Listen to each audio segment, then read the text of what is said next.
Guys, Winter here, and today we're talking about social psychology. Social psychology is the science around how we affect and influence each other, and how we are influenced ourselves. So, in this unit, we talk about a bunch of interesting topics. So, persuasion, peer pressure, obedience, conformity, right? All those things have to do with social psychology. So, in your books, you're going to be reading modules 74 and 75. And I'm going to talk briefly about the terms in those modules and try to give you a condensed way of understanding it. Right? So you're going to read those chapters and you're going to fill out the reading guide, but also use this as a source of information. I'll also post my notes so you can better understand these terms. So let's start with explaining other people's behavior. People are kind of a mystery, and we don't know why they do the things we do, but we explain them ourselves, even though we don't know if that is necessarily true. So this is called attribution theory. And it's called attribution theory because we attribute their behavior, we explain their behavior, we say they did this because of some reason or another. So, um, so when someone does something, we can explain their behavior in two ways. We can make what's called a situational attribution. That's where we blame the situation that they're in. That's like saying, "Oh, Sally is late to class because her mother woke her up late, or her mother left late, or because there was a lot of traffic on the way." Right? You say Sally was late because of her situation, and so that's a situational attribution. Um, a dispositional attribution is when you explain someone's behavior by crediting who they are as a person, right? So Sally was late to class because she's lazy. You're saying something about her nature or her character. That's a dispositional attribution. Um, and so, as a teacher, I try to make as many situational attributions as I can when students do wrong, right? And generally, students, when they fail, like to make situational attributions explaining why they failed, right? There's just a lot going on right now, right? And I try to keep that frame of mind. I give them the benefit of the doubt. But some teachers don't do that. They use dispositional attributions. Oh, that kid's just lazy. That kid doesn't work hard, right? And so the different ways of which you can explain someone else's behavior is going to change the way that you think about them in the social world around you. So let's talk about the fundamental attribution error. That is when we describe our own behavior, we tend to use situational attributions. So when we do what we do, we say we did that because of the environment that we were in. We cheated on that test because of some situation that was going on. We were under so much pressure, right, to perform well. So that's why we did that. Um, so when it comes to our own behavior, we use situational attributions. But when it comes to other people's behavior, we use dispositional attributions. So when you cheat on that test, it's because of the situation that you were in. But when someone else cheats on the test, oh, it's because they're a cheater, or they're lazy, or they're not hardworking, or they're just mischievous like that, right? You tend to blame their nature or their character for that. And so that's not necessarily true, though. That's why it's called the fundamental attribution error, right? When we do things, usually it's because of our nature, not because of the situation. When other people do things, a lot of times it's because of the situation that they're in, right? We tend to think of other people as being governed completely by their personality, not by the situation that they're in, right?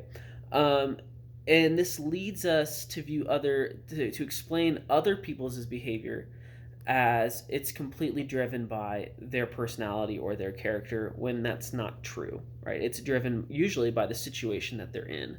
So let's talk about self-serving bias. Self-serving bias is when you like to have a good impression or interpretation of yourself, and so you think in a way that is favorable towards you, that really exaggerates your positives and downplays your negatives. And so this is just a natural human tendency. And so situational, when we do something wrong, we make a situational attribution.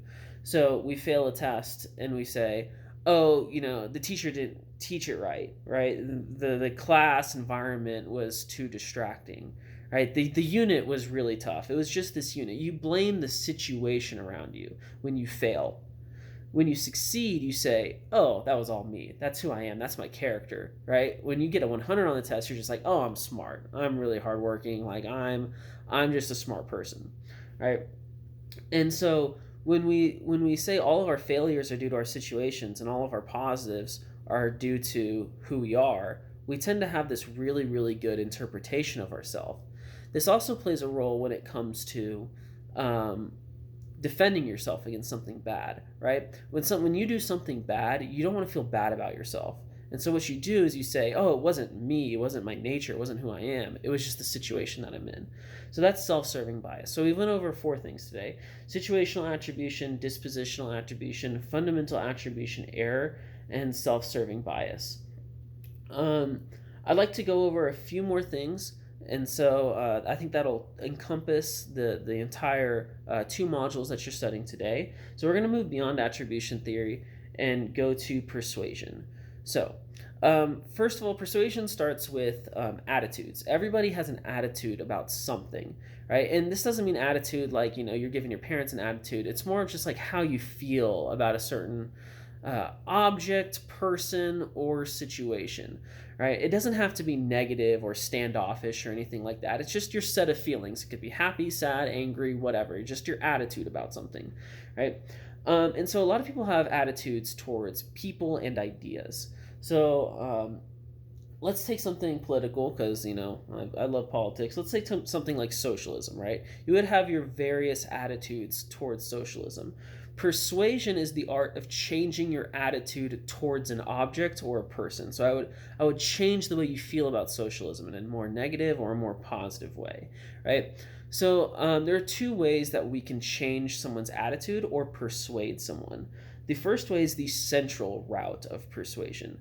The central route is using facts and clear, objective, evidence-based arguments to persuade someone of your side.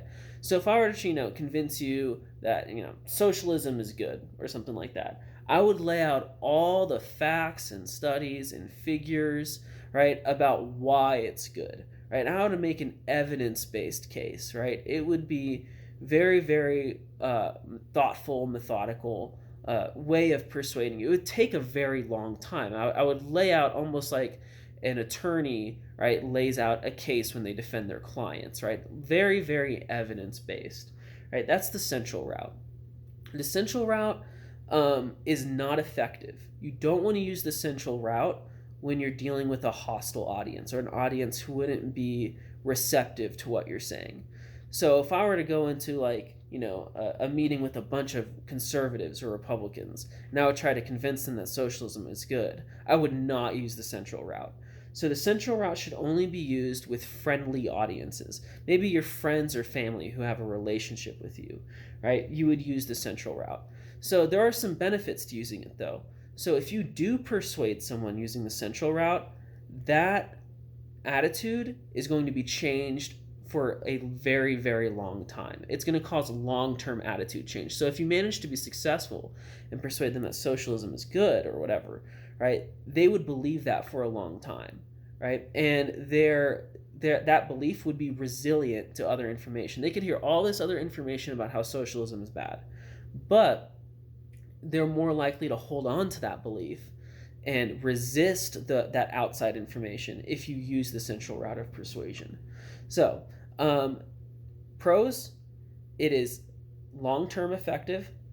Cons, it takes a long time to use, and it only works in certain situations. So, central route, fact, evidence-based. So the peripheral route of persuasion is when we use emotion to persuade someone of something.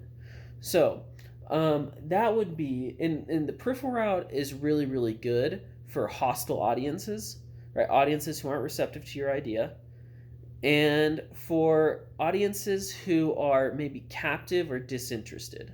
So an example of this is commercials, right? You have a captive audience, right? You want to watch your TV show and you have to watch this commercial. And so what advertisers do is they don't use a lot of facts and logic. They just use emotion. Like Geico commercials have like absolutely nothing to do with car insurance. But they, with their gecko and like the caveman and their crazy, antics and their skits, right? It creates a happy emotional response. And so you associate Geico with happiness, right? And so that's the peripheral route. It's using emotion. The peripheral route is effective with hostile audiences or disinterested audience, but it's not as resilient, right? So if there's another commercial about Progressive or State Farm that comes up afterwards, you're likely to change your opinion again after you've already seen the Geico commercial. And so your attitude isn't very solid. It's not very strong. It's very flaky. It's going to change, right? The peripheral route is nice because it doesn't take a lot of time, um, and it's pretty simple or easy. Um, and so, central route versus peripheral route. So let's talk about techniques you can use to persuade someone. So let's go with foot in the door. So the foot in the door technique is when you ask for something small and then progressively start to ask for something bigger.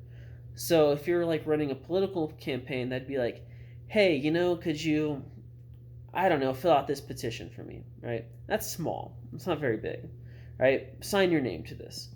And then the next week you come back and say, hey, can I have $5 for my campaign? And then you come back, can I have $20? Can I have, a month later, can I have $100? Right? And so you start to increase, but at the beginning, you just want to get your foot in the door. You want to ask for something small, then go big, right? So the second technique is called door in the face. That's where you go really, really big at the beginning and then start to work your way smaller. So that's like a political campaign coming to you and saying, hey, do you want to donate $1,000? And you're like, oh, hell no, I can't afford $1,000. Okay, well, how about, 50? And in comparison to 50, in comparison to $1,000, looks small.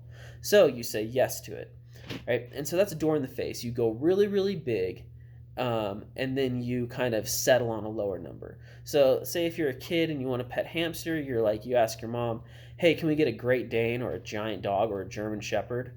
And your mom's like, oh, hell no. And so, well, then what about a hamster, right? That seems like a compromise.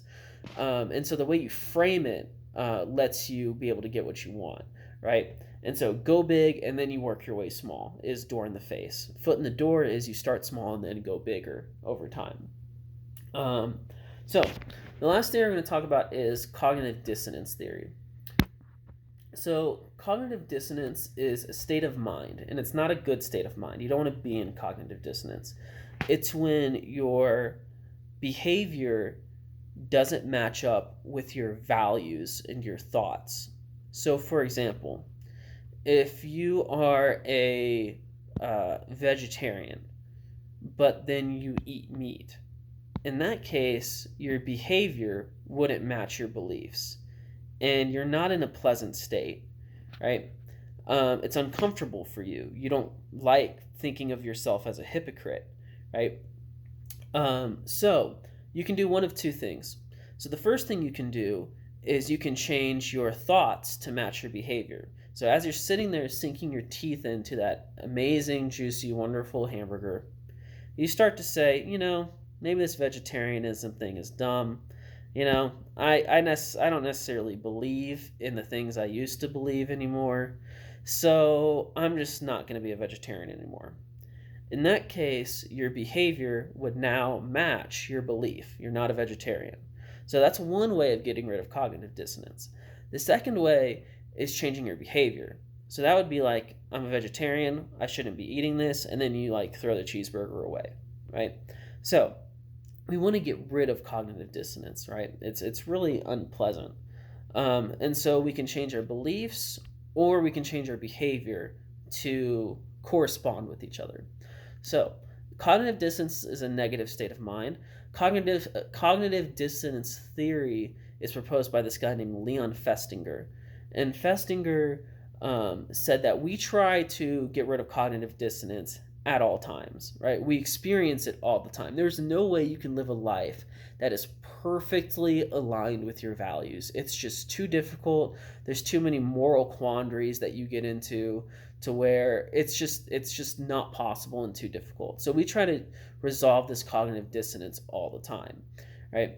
Whether it's our political beliefs or whatever that we care about. Um, and so he kind of outlined what cognitive dissonance does and how we can get rid of it. So today, to overview, we talked about a few things. Attribution theory. We talked about situational attributions, dispositional attributions. We talked about the fundamental attribution error. We talked about self-serving bias. We also talked about persuasion. We talked about what attitudes are and how we can use evidence like the central route or emotion like the peripheral route. And we concluded with talking about the different techniques. So, foot in the door, start small, go big. Door in the face, start big, go small. Right? And then we talked about cognitive dissonance, which is a negative state of mind in which our thoughts don't match our beliefs. So, I hope you guys have a great day. I hope you learned about social psych. Please read that part of your textbook and be good to yourself, be good to others. Bye.